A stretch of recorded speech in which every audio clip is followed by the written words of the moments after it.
하나님 말씀은 마가복음 6장 45절에서 52절까지입니다. 마가복음 6장 45절부터 52절까지 우리 함께 읽도록 합니다. 예수께서 즉시 제자들을 재촉하사 자기가 무리를 보내는 동안에 배 타고 앞서 건너편 벳세다로 가게 하시고 무리를 작별하신 후에 기도하러 산으로 가시니라.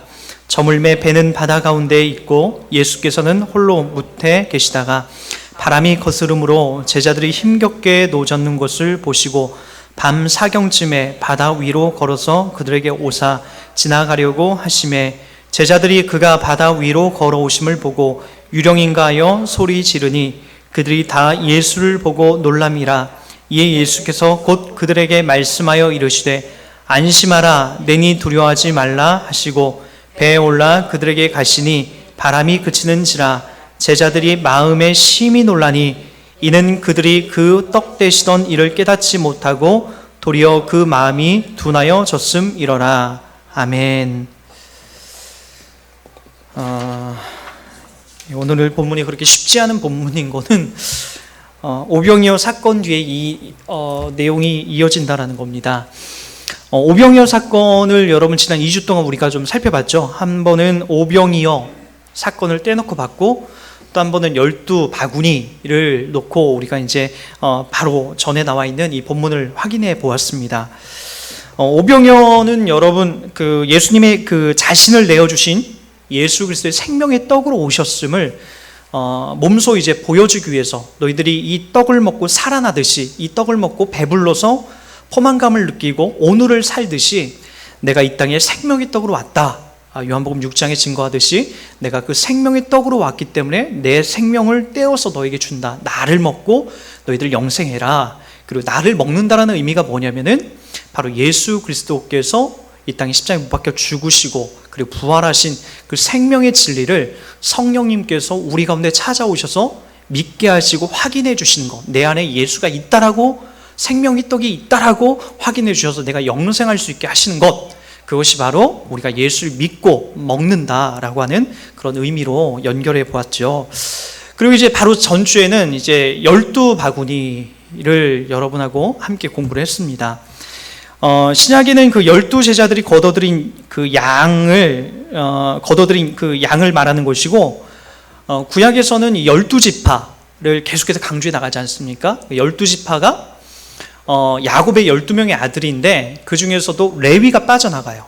레위가 그 제사장 역할을 하면서 하나님의 분배받은 땅으로서 민족으로서 등장하지 않고 그냥 일평생 그냥 제사장의 그 제사장을 호위하는 그 성전에서 그 제사 업무를 돕는 역할로 주어지고 그들은 땅을 이렇게 분배받지 못합니다. 그 레위가 빠져나가고 또 누가 빠져나가면 요셉이 빠져나가요.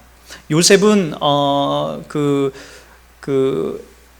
상징적으로 보여주는 것이 뭐냐면은 예수 그리스도를 상징해서 결국에는 저 가나안 땅에서 현재 굶주리고 있는 그들을 애굽으로 들러와서 그들을 살려내는 역할로 요셉이 등장하게 되는 거죠. 두 사람이 빠져나가고 그래서 에브라임과 므낫세가 어떻게 되죠? 예수님의 구약의 12지파로 등장해서 바로 구약의 백성들을 이끌어 간다라는 거예요. 하나님이 12지파를 지속적으로 강조해서 결국에는 애굽에 내려갔던 그 수백만의 사람들이 결국에는 광야를 지나서 약속의 땅으로 결국엔 들어가서 구약의 백성, 하나님께서 약속한 하늘의 별과 같이 바다의 모래알과 같이 많게 하는 그런 백성을 결국에는 누가? 하나님이 만들어 내시더라는 거예요. 그리고 이제 신약에 와서는 달라요. 신약에 와서는 예수님이 12지파를 불러내는 것이 아니라 12제자들을 불러내세요. 12제자. 그 중에 이제 예수님이 12명의 제자 중에 가룟 유다가 이제 있게 됐는데, 가룟 유다는 결국에는 이제 예수님을 팔고 목매에 따라서 자살하지 않습니까? 그리고 이제 11명의 제자로 충분히 가도 되는데, 그게 아니라 11명의 제자로 가는 곳이 아니라 결국에는 오순절날 성령 세례가 충만하게 약속한 하나님 예수님께서 약속한 그 성령이 임하기 전에 12명을 채우고 성령 세례를 받더라는 거예요. 네. 어떤 의미인지 아시겠습니까? 성령 세례를 받고 예수님이 약속하신 사도행전 1장 8절의 말씀처럼 오직 성령이 너에게 임하시면 너희가 권능을 받고 예루살렘과 온 유대와 사마리아와 땅끝까지 이르러 예수 그리스도 나의 증인이 되리라. 생명의 떡이 되신 그 증인이 될 것이다 라고 하는 그 12명을 주님이 채우시고 그 성령 세례를 받은 증인들로 그들을 불러 제끼시더라는 거예요. 그리고 나서 12명의 그 제자들을 통하여서 결국엔 어떤 일이 벌어지게 되죠? 주의 복음이 예루살렘과 온 유대와 사마리아와 땅끝까지 이르러 지금 우리들에게도 생명의 떡으로 오신 그 예수님을 믿고 그리고 먹고 영생하게 되는 일들이 지금 우리들 가운데 있게 되더라는 거예요. 여러분, 이런 것들을 잘 헤아리지 않게 되면 여러분 자꾸만 종교적인 열심들이 여러분들에게 뿜어져 나와요. 종교적인 열심이라는 건 그거죠. 40일 금식 기도를 해야 된다. 40일 철야 기도를 해야 된다. 이런 것들, 그러니까 물론 그게 나쁘다는 게 아닙니다. 그런 것이 나쁘다는 게 아닌데 이런 본질적인 복음의 떡, 생명의 떡을 우리가 먹지 못하면, 그것을 체험하지 못하면 자꾸만 종교적인 것으로 그것을 대체하려고 한다는 거예요. 이건 상당히 위험한 겁니다. 헌금을 많이 한다, 또는 내가 봉사를 많이 한다, 40일 금식 기도를 한다, 이런 것들로 인해서 예수 그리스도의 생명의 떡을 대체해서 내가 쟁취하려는 모든 것들이 다 종교적인 열심으로 나온다라는 거예요.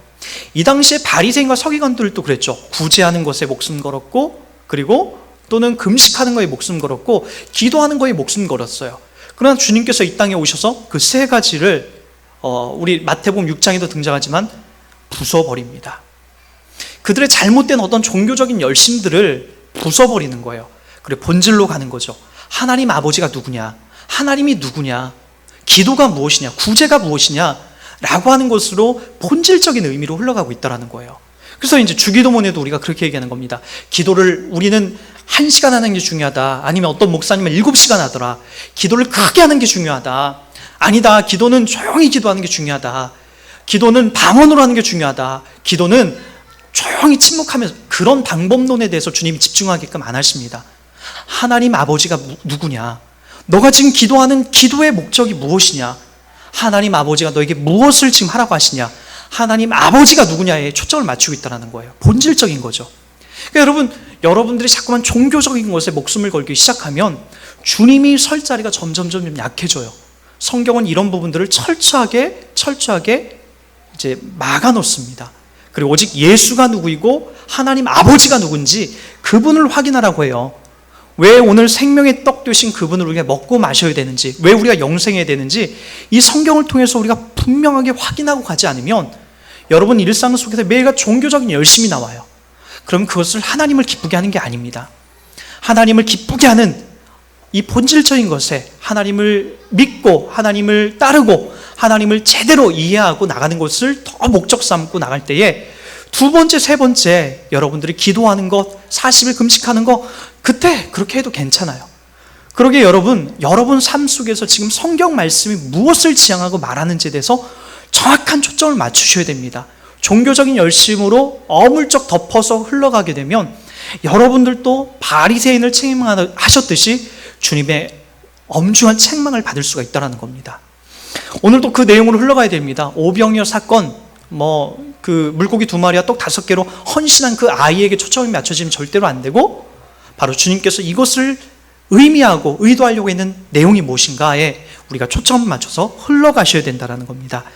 45절은 그의 연속성이죠. 우리 45절부터 52절은 그런 상황을 주님이 기꺼이 제자들에게 설명했고 나눴음에도 불구하고 제자들이 마음이 둔하여졌다라고 52절에 나옵니다. 그 마음이 어떻게 흘러나왔는지 한번 오늘 살펴보도록 할 겁니다. 45절은 이렇게 시작되죠. 즉시 제자들을 재촉하사. 예수께서 즉시 제자들을 재촉하사. 왜 재촉하셨을까요? 이 병행 구절에 보면 요한복음 6장 15절에 보면 이런 부분이 나와요. 제가 한번 읽어드릴게요. 그러므로 예수께서 그들이 와서 자기를 억지로 붙들어 임금으로 삼으려는 줄을 아시고 다시 혼자 산으로 떠나가시니라. 오병이어 사건이 끝나고 나서 그 배부름을 맛보고 나서 사람들이 예수님을 어떻게 불러 제끼냐면 예수님을 본인들의 왕으로 삼으려고 한다는 거예요. 임금으로.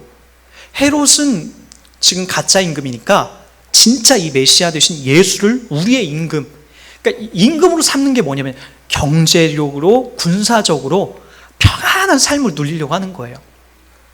저는 그래서 신자들이 가끔가다, 저는 그래서 그걸 너무나 싫어해요. 가끔가다 그 믿는 대통령, 믿음의 대통령을 세워놓으면 우리 기독교가 풍요롭고 복받을 거라고 생각을 해요. 여러분, 우리가 바로 전 대통령이 이명박 장로 대통령이었고요. 몇 해 전에도 김영삼 장로를 우리가 세워놨었고요. 초창기 대통령은 이승만 대통령, 장로 대통령을 이렇게 3명을 보냈어요. 근데 지금 시간이 흘러서 가장 많은 비판을 받고 있는 사람들을 뽑으라면 이 3분이에요. 뭐 현직 대통령은 지나봐야 알겠고요. 지나봐야 알겠고, 가장 욕먹는 대통령 하면은 이명박 대통령, 이승만 대통령, 이런 분들이에요. 소위 우리가 믿고 있었던 장로 대통령이에요. 여러분, 이거는 참 우리를 가슴 아프게 해요. 우리가 신자이기 때문에 믿음의 대통령이 쓰면 우리도 잘 먹고 잘 살 줄 알고 그렇게 해놨는데, 결과적으로 잘 먹고 잘 사는 게 아니라 오히려 안티 크리스찬, 하나님을 부인하고 욕하고 하나님을 저주하는 사람이 그 시점에 더 많이 나타나더라는 거예요. 참 아이러니하죠. 여러분, 그래서 저는 이런 부분들이 분명해요. 하나님을 이 땅의 임금으로 삼아서 이 땅을, 우리나라를, 이 땅을 통치하는 정도로 하나님을 여러분 붙들어 놓게 되면, 그래서 여러분들이 이 땅에서 잘 먹고 잘 사는 걸로 그분을 붙잡아 놓으려고 하면, 여러분들도 분명히 확인할 것은, 여러분들이 이 땅에서 그분으로 만족할 수 있느냐? 절대로 만족하지 않습니다. 먹고 사는 문제가 해결되면 내가 만족할 것 같죠? 절대로 그렇지 않습니다. 오늘 주님이 그래서 그것 때문에 피하는 겁니다.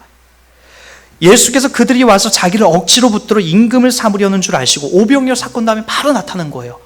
예수만 붙잡으면 우리 굶어 죽지 않겠구나. 예수를 우리의 임금으로 삼으면 야, 우리나라가 저 로마로부터 해방받을 수 있겠구나. 그 어떤 나라도 우리를 침공하지 못하겠구나라는 정도로 예수를 붙잡아 놓으려고 했다는 거죠. 예수 믿는 장로들을 세우면 우리 기독교인들이 잘 먹고 잘 살겠구나. 똑같은 우리의 욕심이었다는 거죠. 결국엔 예수님이 이 자리를 박차고 나가십니다. 박차고 나가셔서 어디로 올라가죠? 46절입니다. 무리를 작별하신 후에 기도하러 산으로 가시니라. 기도하러 산으로 가시니라. 이 기도라는 것이 어떻게 보면은 아무것도 나오는 것 같지 않아요. 오히려 사람들이 군중 속에 들어가서 우리의 임금입니다, 우리의 왕이십니다라고 이 환호성이 더 기쁘게 들리지, 저 산속에 들어가서 혼자 조용히 기도하는 것은 너무나 외롭고 힘든 그림처럼 보여요. 그래도 우리가 어디에 서야 되는지를 보여주고 있는 그림이에요. 우리 신자들이 화려하고 칭찬받고 박수받는 자리가 아니라 외롭고 힘들더라도 아무도 알아주지 않더라도 저 기도의 자리, 그 자리로 흘러가야 되는 그림을 보여주고 있는 거죠. 이 짧은 2절 통해서도 우리가 어느 자리에 서야 되는지 성경은 그대로 얘기해주고 있다는 거죠. 그런 상황 속에서 좀 더 우리가 들어가 봐야 될 것이 뭐냐면은, 이제 밤이 깊어져요. 밤이 깊어지고 48절에 보면은 바람이 거스림으로 제자들이 힘겹게 놓아졌는 것을 보시고, 이 어떤 의미냐면은 예수님이 제자들 먼저 배를 타고 저 건너편으로 가라, 나도 곧 따라갈 테니까 너희들 먼저 배를 타고 가라 라고 하면서 배를 태워 보냅니다. 그리고 예수님은 산으로 기도하러 가시고요. 그리고 이제 요한복음의 증언에 의하면 약 10리 정도, 육지에서 떠난 지 한 10리 정도 돼요. 한 4km 정도죠. 그들이 노를 져서 4km 정도 간 거라면 상당히 먼 거리입니다. 근데 이제 그 시간이 언제쯤이냐면 저녁 때 출발해서, 아마도 저녁 때쯤 출발해서 이 시간이 여기 보니까 밤 사경이라고 나왔습니다. 밤 사경은 이 로마의 시간의 계산에 의하면 약 새벽 3시에서 6시 사이예요. 해가 뜨기 그 전쯤에 바로 이 사건을 맞닥뜨리게 된 거예요. 막 배를 저어도 나가는데 이제 바람이 막 또 불기 시작하는 거예요. 그 밤에 바람이 불어서 더 이상 배가 나가지가 않는 거예요. 저쪽 건너편으로 가야 되는데 이 4km 정도밖에 안 갔으니까 아직 한참, 반도 못 온 거리죠.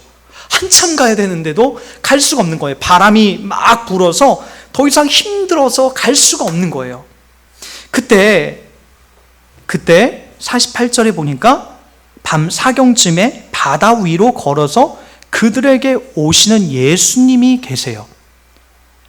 제자들은 49절에 보니까 제자들이 그가 바다 위로 걸어오심을 보고 어떻게 보였다고요? 유령인가?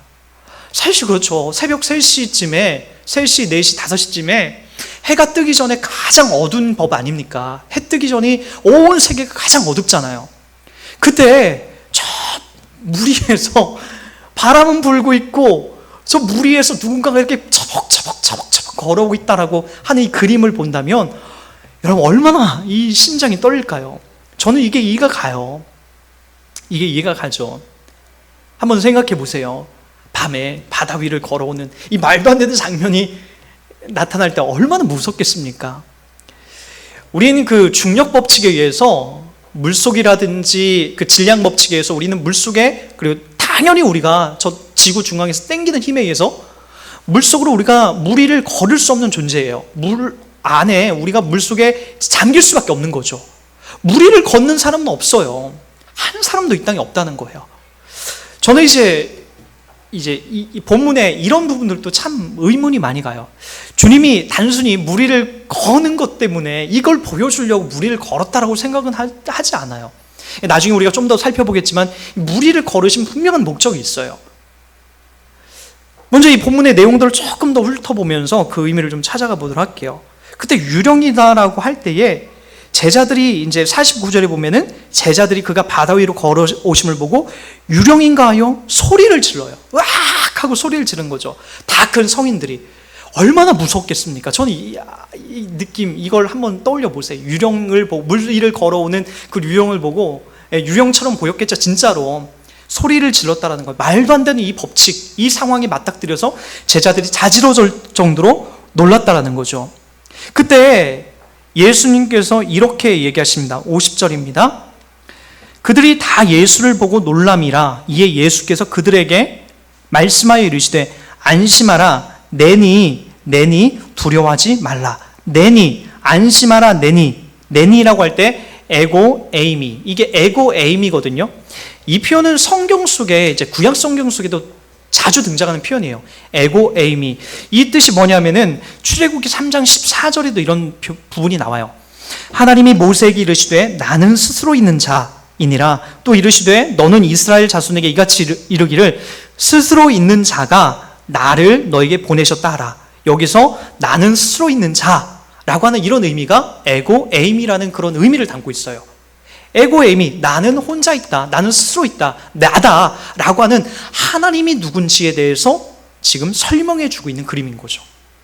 이사야서 41장 4절에도 이 일을 누가 행하였느냐, 누가 이루었느냐, 누가 처음부터 만대를 불러내었느냐, 나 여호와라. 처음에도 나요, 나중에 있을 자에게도 내가 곧 그니라.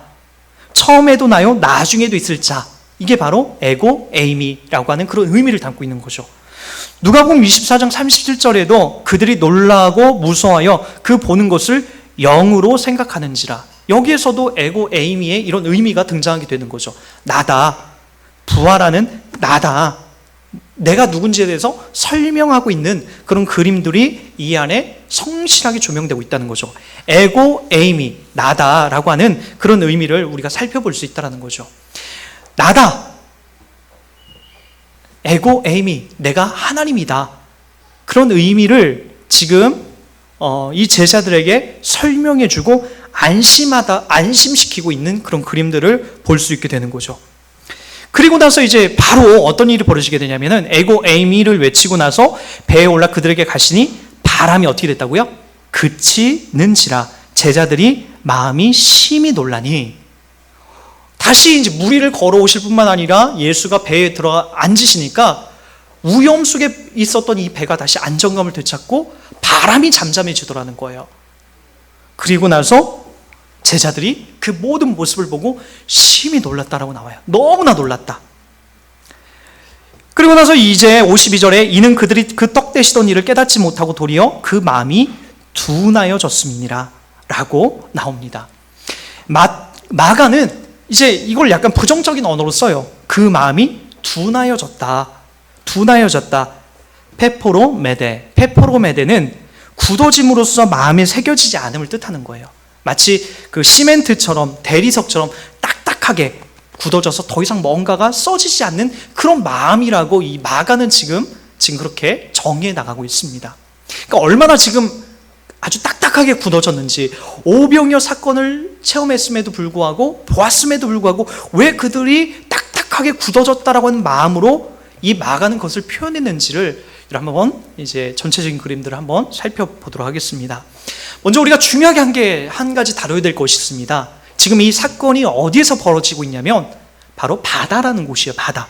갈릴리 호숫가죠. 정확하게 얘기하면 갈릴리 호숫가는 뭐 그 너비와 길이가 엄청나고 깊이도 깊기 때문에 뭐 큰 호수죠. 대형 호수이고, 그렇기 때문에 이들은 그것을 마치 바다처럼 여겨요. 그리고 때때로 저수지처럼 이렇게 조용한 데가 아니라, 호수처럼 잔잔한 데가 아니라 그 꼭대기 상류에서 흐르는 헬몬산의 차가운 기류와 남쪽에서 있는 따뜻한 기류가 이 갈릴리 바닷가에서 가끔가다 부딪혀서 커다란 폭풍과 풍랑을 일으켜요.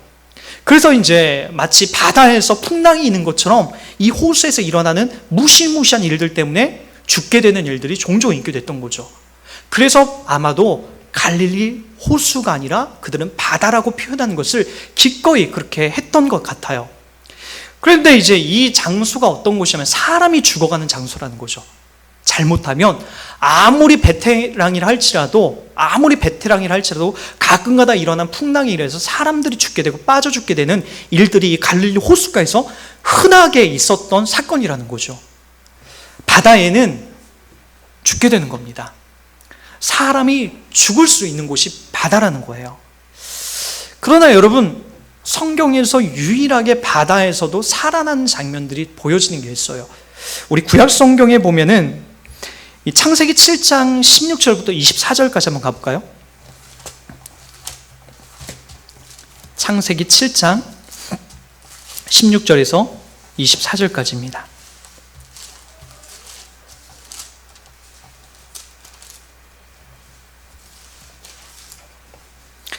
(16절에서) 24절.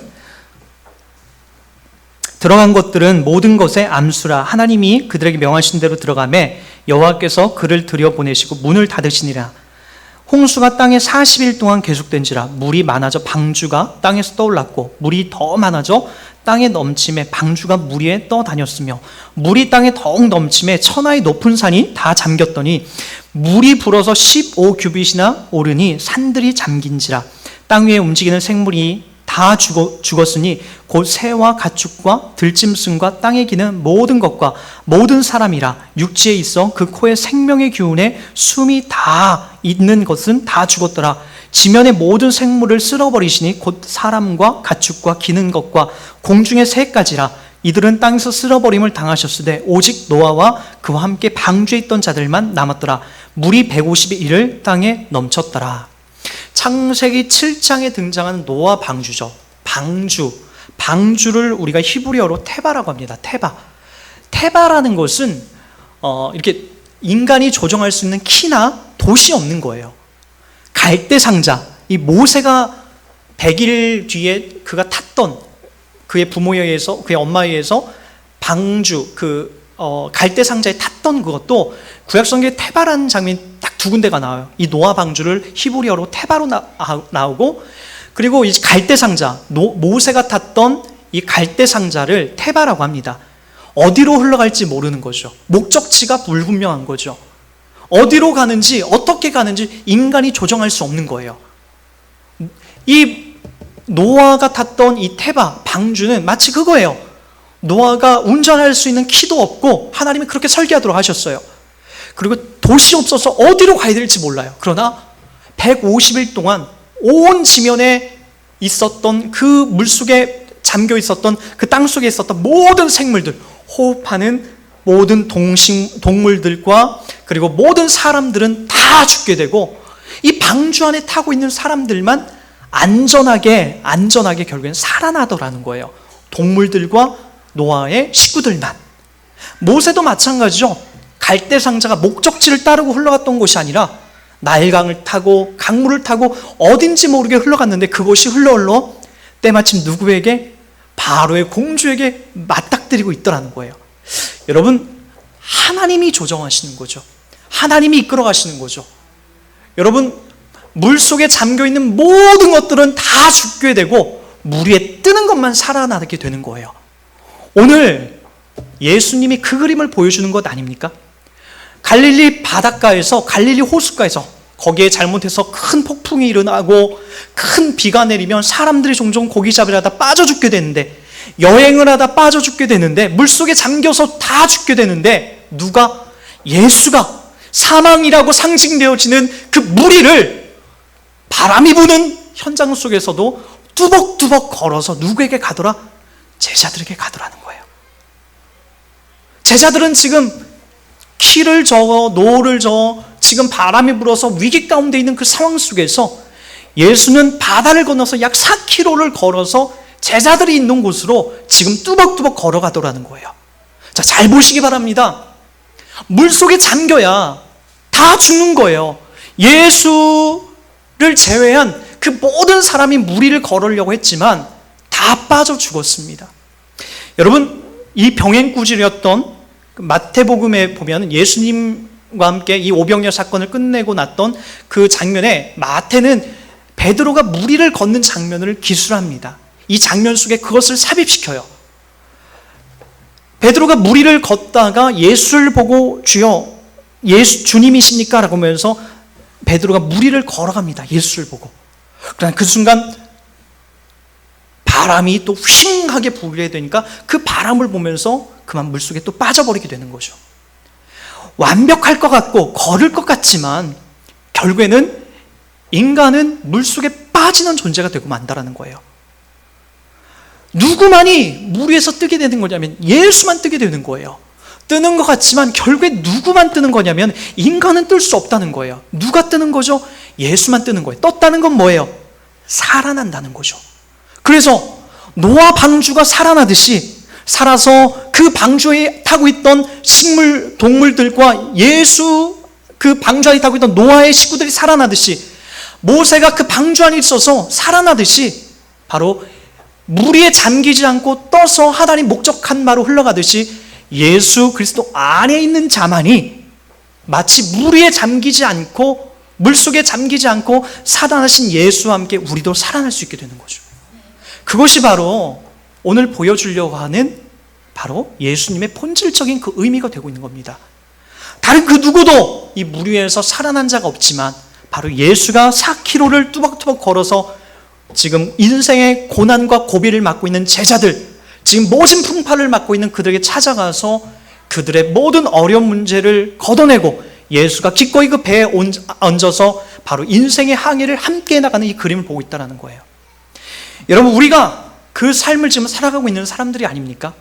언뜻 보면 우리도 이 땅에서 그냥 열심히 노젓는 것 같아요. 세상 사람들이 그렇죠. 열심히 노져서 어딘가에 목적하는 대로 가는 것 같은데 결국엔 가지 못하고 호수 중앙에서 여전히 이 세상을 씨름하다가 그냥 끝나는 게 인생이더라는 거예요. 열심히 돈 벌다가 끝나고, 열심히 자녀 키우다가 끝나고, 열심히 높은 자리 차지하려고 하다가 끝나는 것이 인생이더라는 거예요.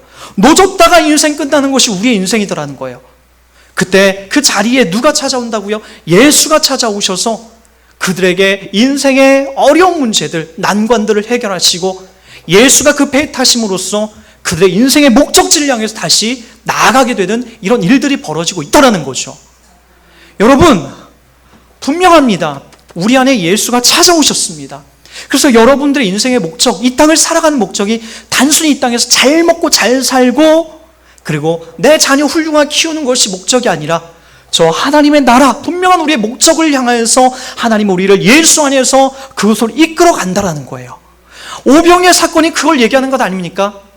바로 내가 빵을 주고 내가 떡을 줘서 너희들 살려내지만 너희들 그거 먹지만 그거 먹고 진짜 사는 것이 아니라 내가 하늘에서 내려온 생명의 떡이야. 나를 먹고 너희들 영생에, 그 이야기를 제자들에게 벌써 했을 거란 말이에요. 그리고 나서 예수님을 찾아왔던 이 무리들에게, 또 다른 찾아온 무리들에게 바로 내가 생명이 떡이다라는 걸 또다시 설명하고 있었던 거죠. 분명히 제자들에게 그 의미를 설명했을 거예요. 내가 생명의 떡이야. 나를 먹으면 너희들 절대로 죽지 않아. 그 이야기를 했을 것인데 오늘 본문 왜 오늘 본문에 와서는 페포로 메대 그들이 둔하여졌을까요? 왜 그들이 둔하여졌을까요? 페포로 메대 우리 다시 한번 마가복음 6장 52절로 가보도록 하겠습니다. 이는 그들이 그 떡 대시던 일을 깨닫지 못하고 도리어 그 마음이 둔하여졌음이라. 그들이 둔하게 됐던 마음, 그것은 바로 51절에 그 근거를 두고 있다는 거죠. 이 마가는 배에 올라 그들에게 가시니 바람이 그치는지라 제자들이 마음에 심히 놀라니 이는 그들이 그 떡 대시던 일을 깨닫지 못하고 라고 하는 이 부분이에요. 바로 하나님이 누구인지 이미 여러 차례 설명했음에도 불구하고 여전히 그분 앞에서 두려워하고 있다는 거예요. 저분이 유령은 아닌가? 진짜 하나님인가? 늘 의심과 염려로 예수님을 대하고 있다는 거예요. 이런 사건이 맞닥뜨릴 때마다 여전히 무시무시하게 벌벌벌 떨고 있는 인간의 나약한 모습을 보게 되는 것이고요. 이는 그들이 떡 대시던 일을, 어떤 일이요? 떡 대시던 일, 그 의미가 뭐라고요? 바로 떡 2개와 물고기 2마리와 떡 5개로 5,000명을 먹인 이 말할 수 없는 이적을 행하고 이 사역의 연장선에서 마치 예수 그리스도의 복음과 생명을 이제 나중에 너희들에게 나누고 너희들을 통해서 이 복음이 퍼져나가야 될 것인데 그 본질적인 의미와 사역을 깨닫지 못하고 그들이 둔하여졌다. 콘크리트처럼 단단해졌다. 무엇으로 이 마음이 단단해졌다고요? 이들이 이 땅을 살아가는 본질적인 의미를 잃어버린 거죠. 아마 이 배를 타고 가면서 아마 그런 이야기를 했을 거예요. 야, 진짜 예수님과 함께 있으면 우리가 뭐든지 다 할 수 있을 것 같아. 야, 저분 아마 그 무리들과 똑같이 우리도 예수님을 이제 곧 왕으로 삼아서 야, 우리가 떵떵거리고 이 땅에서 살 수 있겠다. 예수님이 외쳤던 본질적인 의미는 다 까먹고 나를 먹고 너희들 살아나는 거야. 나를 먹으면 너희들 영생하는 거야. 이거 되든 도통 관심이 없고 저 예수님과 함께 우리가 이 땅을 정복하는구나. 우리도 곧 저분이 왕이 되면 높은 자리에 올라가는구나. 그도 그럴 것이 마태복음 20장에는 이런 표현이 나옵니다. 20장 20절입니다. 우리 한번 이 부분 보고 오늘 말씀을 전체적으로 정리하며 마치도록 하겠습니다. 마태복음 20장 20절이요. 예수님의 사역의 하반부, 죽음의 십자가를 향하여서 가고 있는 그 길의 여정 속에 여러분 이런 얘기를 합니다. 그때의 세베대의 아들의 어머니가 그 아들을 데리고 예수께 와서 절하며 무엇을 구하니 예수께서 이르시되 무엇을 원하냐 이르되 나의 이 2 아들을 주의 나라에서 하나는 주의 우편에 하나는 주의 좌편에 앉게 명하소서. 예수께서 대답하여 이르시되 너희는 너희가 구하는 것을 알지 못하는도다. 내가 마시려는 잔을 너희가 마실 수 있느냐? 그들이 말하되 할 수 있나이다. 이르시되 너희가 과연 이 잔을 마시려니와 내 좌우편에 앉은 것은 내가 주는 것이 아니라 내 아버지께서 누구를 위하여 예비하셨든지 그들이 얻을 것이니라. 10 제자가 듣고 그 2 형제에 대하여 분이 여기거늘 예수께서 제자들에게 불러다 이르되 이방인의 집권자들의 그들의 임의로 주관하고 그 고관들이 그들에게 권세를 부리는 줄 너희는 알거냐. 너희 중에는 그렇지 않아야 하리니 너희 중에 누구든지 크고자 하는 자는 너희를 섬기는 자가 되고 너희 중에 누구든지 으뜸이 되고자 하는 자는 너희 중에 종이 되어야 하리라. 인자가 온 것은 섬김을 받으려 함이 아니라 도리어 섬기려 하고 자기 목숨을 많은 사람의 대속물로 주려 함이니라. 어떤 의미인지 알겠습니까? 여전히 제자들과 예수님의 시선을 보십시오. 심지어는 예수님의 제자들이 와서 예수님의 제자의 엄마가 와서 어머니가 와서 예수님의 청탁을 합니다. 주님의 나라, 주님이 곧 이제 예루살렘에 올라와서 왕이 될 텐데 그 왕이 되면 하나는 내 아들, 세베대의 아들, 내 아들을 하나는 주의 우편에 하나는 주의 좌편에 앉게 하셔서 이 나라를 통치하게 해주십시오. 그것이 제자들과 제자들이 부모님들이 가족이 갖고 있었던 사상이라고요. 어떤 제자들이 갖고 있었던 그 마음이 왜 페포로메데 둔하여졌는지 아시겠습니까? 그들이 갖고 있는 것이 눈앞에 보이는 현실, 이 땅에서 잘 먹고 잘 사는 것에 온통 목적이 있었던 것이 저 영생을 사모하거나 오병이어의 생명의 떡으로, 본질적인 떡으로, 생명의 떡으로 오신 예수 그리스도에 대해서는 도통 관심이 없었다라는 거예요. 여러분, 이것이 우리들이 갖고 있는 한계라고요. 이 땅에 눈앞에 한 발자국 내딛는 내일만을 걱정하고 오늘만을 걱정하고 있는 것이 우리지, 저 영생의 나라, 하나님 나라에서 내가 어떻게 누리는지에 대해서는 도통 관심이 없는 우리의 모습, 이것을 성경이 지적하고 있고, 이것을 페포로메데, 둔화해졌다, 콘크리트처럼 굳어졌다라고 하는 표현으로 우리들 가운데 말하고 있다는 거죠. 여러분들은 지금 어떤 마음으로 이 땅을 살아가고 있습니까? 여러분들도 똑같이 페포로메데, 예수를 여러분들 그렇게 여기고 이 땅을 살아가고 있는 존재는 아닙니까? 현실적인 고통과 어려움이 왔을 때 여전히 이 땅에서 먹고 마시는 문제에 한탄하며 괴로워하며 이 땅을 여러분들도 아우성거리며 살고 있습니까? 그것이 아니라 살아나신 예수, 우리를 살리는 예수, 무리를 걷지만 가라앉지 않는 예수, 우리를 살려내는 예수라고 하는 그 안에 우리가 있다라는 것으로 여러분 큰 기쁨을 누리시기 바랍니다. 이 안에 있는 자들이 복된 자들입니다. 우리가 바로 그 자들이라고요. 성경이 말하는 이 본질적인 의미에 여러분 목숨 걸고 싸워나가시고 목숨 걸고 여러분 이 땅을 그렇게 힘있게 여러분 타협하지 말고 살아가는 여러분 복받은 자답게 이 땅을 살아가는 여러분 되길 주의 이름 부탁드리겠습니다. 우리 함께